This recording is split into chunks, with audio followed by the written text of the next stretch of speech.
Dual nationals is always an important topic in the US men's national team universe. We often talk about who we should be recruiting or those that we have recruited, but not the ones that we have lost. And listen, that makes it sound like someone died. No one died. What I'm talking about is when a player chooses to play for another country instead of the United States of America, which in that case, they are dead to me. Hello. If you're new here, I'm Filippo, and welcome to Tactical Manager TV. And we had many dual national wins over the past few years, but we also had many losses in the present and past. So today I want to go through the top 3 biggest US men's national team losses of all time. And listen, you may say, if the player never wanted to play for us anyway, it's not really a loss. And sure, you are right. My overall point here is I'm going to talk about dual national losses of players that were eligible to play for the US men's national team, but ended up not playing for us. So some of them might have wanted to and we lost the recruiting battle, and a few of them just kind of never wanted to and we never had a shot. And I know Pochettino doesn't really believe in recruiting dual nationals, but he has to understand this ain't Argentina. The United States is different. One, we're not as good as Argentina. That's one thing that has to be said. But we're also a very complex country with many immigrants of different backgrounds, and some of them might actually be torn between two countries. It's not like a lot of the countries in South America. So some level of recruitment may be needed, and someone needs to put that in Mauricio Pochettino's head. And I hope he understands. If not, it's whatever, just get the job done in the World Cup. And just look at it this way. A lot of our best players, they were dual nationals that required some level of recruitment. Serginho Dest, Balogun, Musa, Tillman, Ricardo Pepi, and a few others that I may be missing. Now, before we start, don't forget to let us know in the comment section down below who are your top 3 biggest US men's national team losses of all time. And actually, let me know your top 3 biggest wins of all time, and obviously let me know your reasoning. Drop a like in this video if you haven't already. I won't be asking during the video. I'm joking, I definitely will, but do it right now. And this video is brought to you by So Rare, but more on that later. Roll the intro.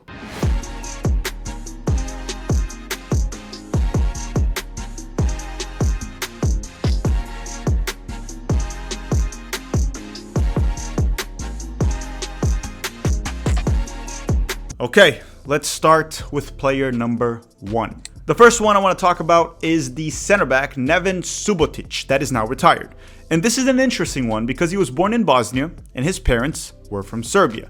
So he was born actually in 1988, and then in 1999 he moved to the United States of America, more specifically to Salt Lake City when he was roughly 11 years old. He played most of his youth career in the United States, and in terms of his club career, or the professional one, he had a very successful one with Borussia Dortmund, playing close to 10 seasons there. He was a top center back in the Bundesliga for a few years, and then injuries started to become a problem, but that's not really relevant for this video. When it comes to youth national teams, he only played for the United States at the U17s and U20s. But ultimately, he ended up choosing Serbia and playing for the Serbian national team. And that's when he was a Dortmund player. He snubbed the US men's national team and picked to play for the Serbian national team. Now listen, losing him was weird because I'm going to talk about this interview that he had with US Soccer that he pretty much said he would never choose another country over the US. But he still chose another country over the US. So let's talk about the theory of why we lost him. So listen, in 2006, he gave an interview to US Soccer and he said, "I've played for the United States, I've been in the US U17 national team residency, so I am an American. And I've worn the crest, and that's a thing that you have to respect. If you wear it once, you're not going to wear another crest." That would be kind of like backstabbing.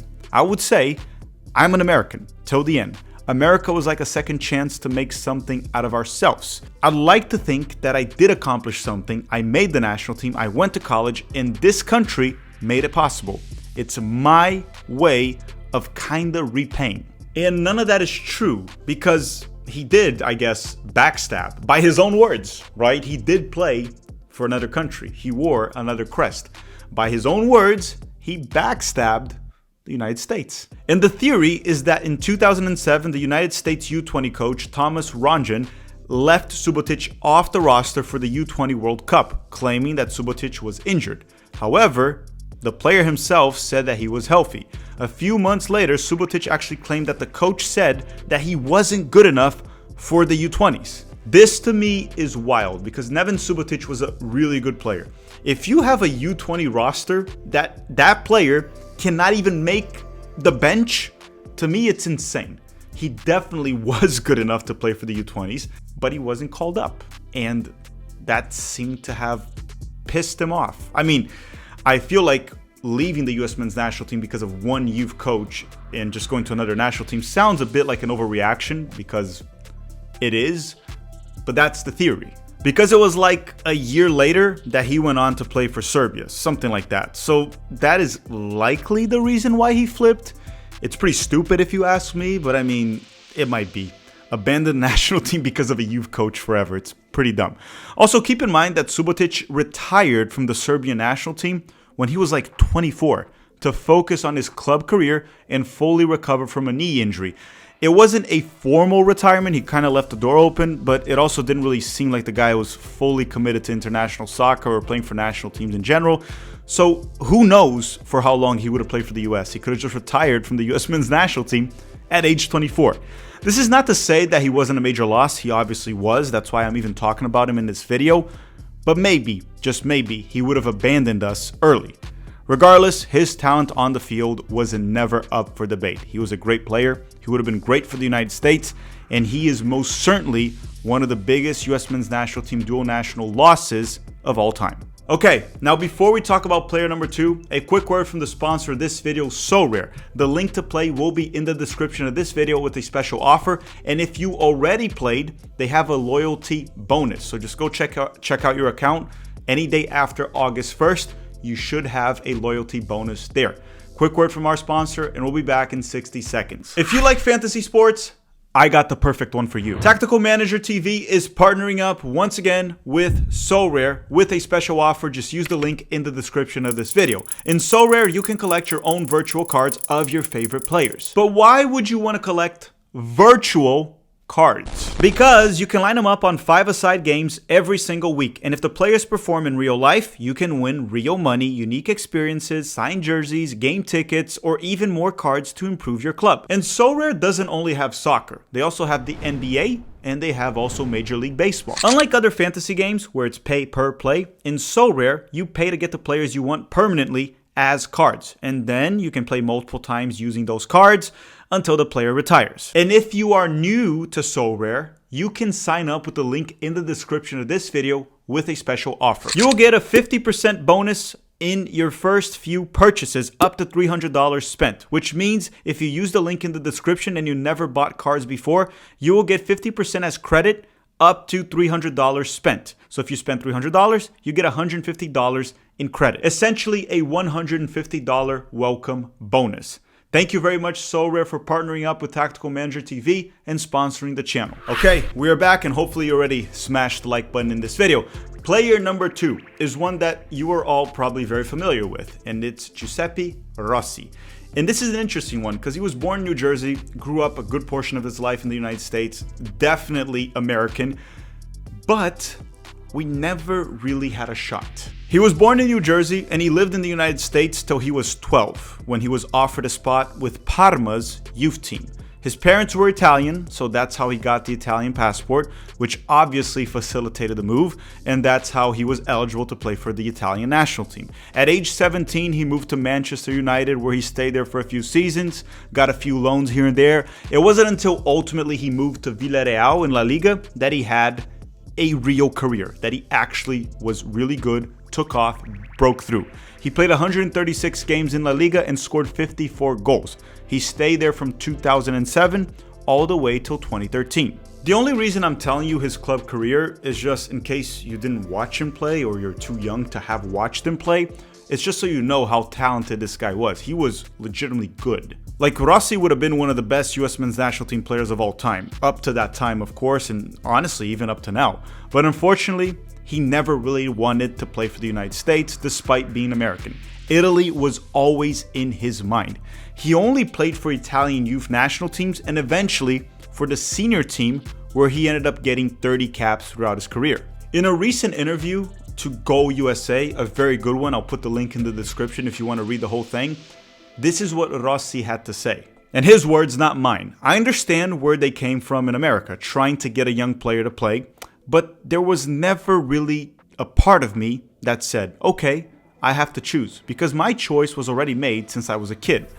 When I talk about being a kid, I mean like 7 or 8 years old. Watching the World Cup and the Italian national team play, my father took me to watch the Italian national team play against Ireland, and that's a memory I'll cherish forever. Waking up every Sunday at 9 a.m., throwing my Milan jersey and watching Milan play.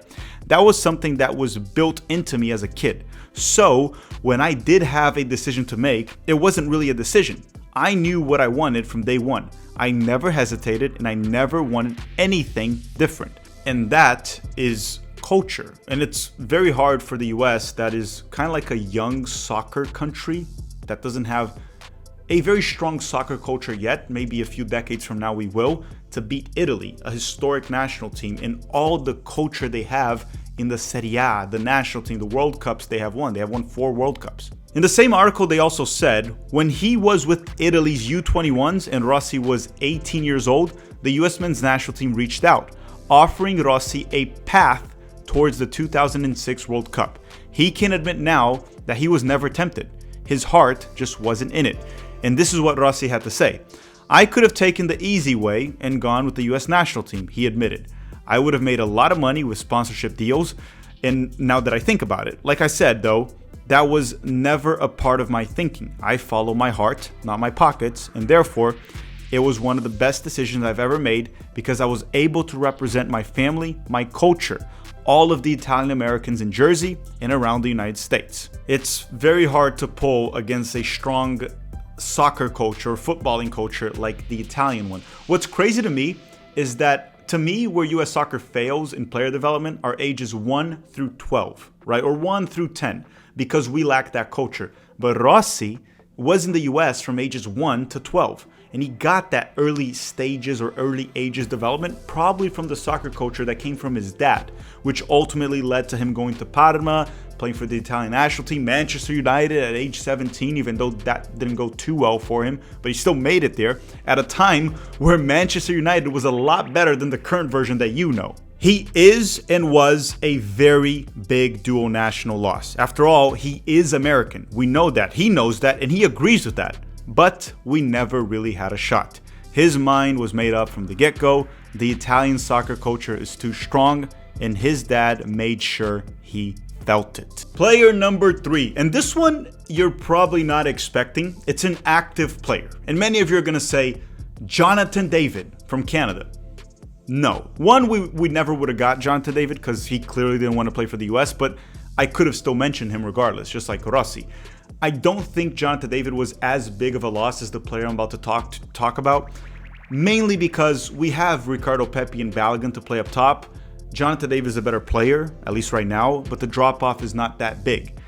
To me, player number 3 is actually Zion Suzuki, the goalkeeper from the Japanese national team that currently, at the time of this recording, plays for Parma. He's a Japanese-American goalkeeper that is currently a starter for Japan with 18 caps, and he turns 23 soon, which is very young for a goalkeeper. They take longer to develop. You don't really see goalkeepers starting for their national teams this early. It's usually after the age of 25, with some rare exceptions. Now, I was actually torn between him and Jonathan David, as I said, but due to our current circumstances, boy, do we need Zion Suzuki, and we lost him to Japan. Here's the thing, it's what I said. We have good center forwards. We have options up top. But on goal, we have a bunch of goalkeepers that are just Edward lettuce hands. They're all terrible. We don't have a goalkeeper. And having a guy with the current level of Zion Suzuki, he would start for us right away. And the fact that he's 23, which means he could probably play for us somewhere between 10 to 15 years, this is a massive loss. Right now, it might not sound like it, right? You might just be saying, well, you just mentioned 2 players that were huge losses, and we know that because of the careers that they had. Zion is still almost like a goalkeeping prospect, even though he's already a reality and he's already starting for a Serie A side and for the Japanese national team. But listen, long term, you will agree with me. This was a huge loss. This would have been a key player for this generation for the 2026 World Cup, 2030, 2034. And unfortunately, we don't have him. He was eligible to play for the US. Would he have wanted to? We don't really know. I don't think so. He did have an interview where he mentioned that he doesn't have much memory from the United States, so he probably always wanted to play for Japan. But again, the point of this video is not to talk about dual nationals that we had a shot or not. It's mainly to talk about Americans or players that were eligible to play for the US men's national team, and we were not able to get them. And Zion Suzuki is player number 3.